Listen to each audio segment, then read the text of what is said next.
pour moi, il y a quelque chose qui fait que plein de boîtes qui font du logiciel vont se planter au niveau commercial.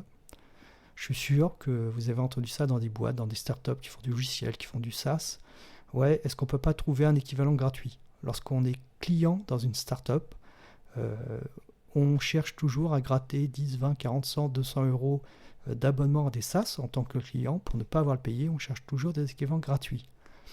Alors pour moi, ça c'est vraiment très dangereux parce que certes, vous allez économiser plusieurs milliers d'euros sur le budget de votre entreprise en termes d'abonnement SaaS, de logiciels achetés, etc.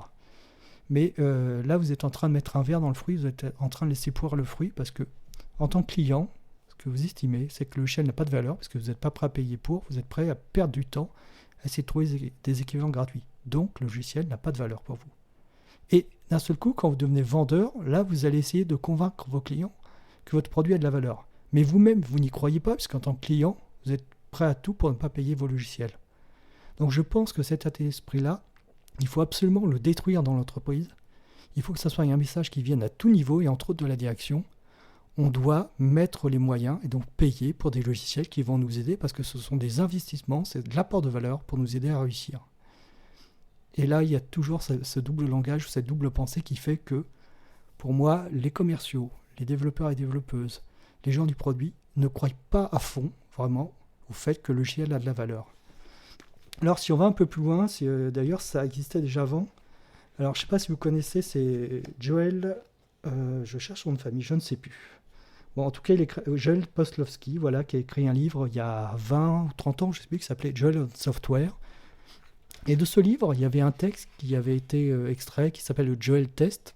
C'est 12 étapes pour savoir si votre équipe de développeurs et de développeuses va produire un logiciel de qualité. Alors, entre autres, il y a des questions pour, justement, ça vous donne une note à la fin et voir, et beaucoup d'entreprises avaient des notes très, très, très faibles. Il y a des questions, par exemple, est-ce que vous fixez d'abord les bugs avant d'écrire un nouveau code? Est-ce que vous avez une database des bugs, etc. Alors, le test est un petit peu dépassé parce que il était écrit en 2000, voilà. Le 9 avril 2000. 9 août, par contre, 2000. Donc, il a quand même un peu mal vieilli, mais c'est vrai qu'il y a une question, c'est la question 9, c'est est-ce que vous utilisez les meilleurs outils que l'argent peut vous apporter? Donc, voilà, c'est ça. On avait déjà ce problème à l'époque, c'est qu'on cherchait toujours à bricoler avec des trucs gratuits plutôt que de se donner des moyens pour pouvoir justement augmenter la performance.